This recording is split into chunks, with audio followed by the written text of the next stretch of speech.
नमस्कार, माली समाचार हिंदी में आपका स्वागत है। मैं दिनेश माली। डीए पीएलबी एडहॉक बोनस जारी न होने से सरकारी कर्मचारियों में रोष। यूं केंद्र सरकार कमा रही है मोटा लाभ है। आइए जानते हैं विस्तार से।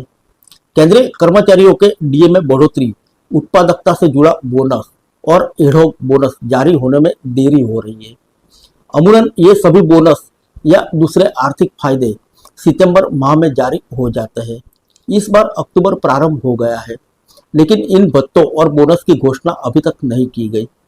नतीजा, इस देरी के चलते केंद्रीय कर्मचारियों में रोष है।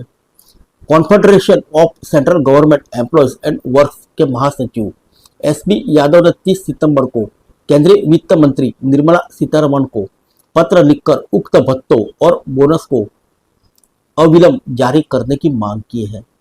यादव ने कहा कि इन भत्तों में बोनस का भुगतान अक्टूबर के पहले सप्ताह में हो जाता था।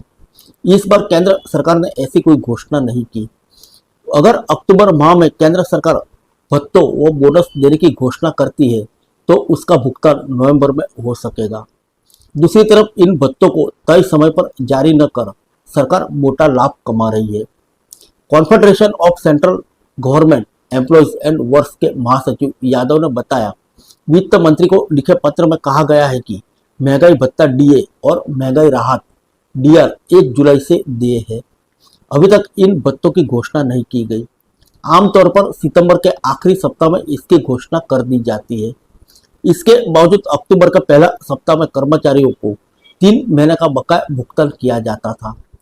इन भत्तों की घोषणा में हो रही देरी को लेकर केंद्रीय कर्मचारी और पेंशन भोगियों में गहरा असंतोष है। नवरात्रि, दुर्गा पूजा उत्सव, दशहरा, दिवाली पर पीएलबी और एडहॉक बोनस की भी घोषणा होनी है। अभी तक यह घोषणा भी नहीं हो सकी। यादव ने अपने पत्र में कहा कि परिसंघ उपरोक्त मामले में आपके तत्काल हस्तक्षेप की मांग करता है। वित्त मंत्री से अनुरोध करता कि वे तत्काल प्रभाव से डीए और डीआर और बोनस देने की घोषणा करें। बता दें कि केंद्र सरकार के कर्मियों के लिए महंगाई भत्ते डीए की दरों में बढ़ोतरी की घोषणा कई माह देरी से की जाती है। इसके द्वारा सरकार खुद मोटा लाभ कमा लेती है। चूंकि डीए या डीआर की दरों में हुई बढ़ोतरी से सरकार पर हजारों करोड़ रुपए का भार पड़ता है। ऐसे में सरकार डीए या डीआर की घोषणा 3-4 माह देरी से करती है। इस अवधि के दौरान सरकार का पैसा निवेश होता है, जिस पर उसे अच्छा खासा ब्याज मिलता है।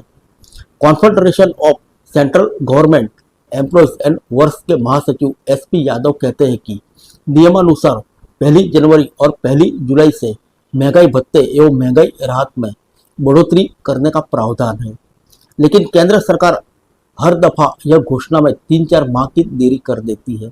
अमूमन सितंबर में डीए की घोषणा हो जाती है, लेकिन इस बार अभी तक सरकार ने डीए की बढ़ोतरी को लेकर कोई बयान जारी नहीं किया। अखिल भारतीय रक्षा कर्मचारी महासंघ के महासचिव और राष्ट्रीय परिषद जेसीएम स्टाफ साइट के वरिष्ठ सदस्य सी श्री कुमार ने कहा कि सरकार को इस मामले में देरी नहीं करनी चाहिए। जब 1 जनवरी और 1 जुलाई से डीए बढ़ोतरी का नियम है, तो इसमें कई माह की देरी क्यों हो रही है?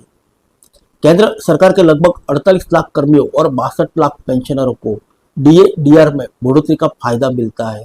ऐसे में सरकार को हजारों करोड़ रुपए कर्मियों की सैलरी में देने पड़ते हैं। अगर यह राशि देने में 3-4 माह देरी होती है तो सरकार हजारों करोड़ रुपए बचा लेती है। केंद्र सरकार ने 2020 के शुरू में यह घोषणा की थी कि सरकारी कर्मियों को डीए, डीआर और दूसरे भत्ते नहीं मिलेंगे।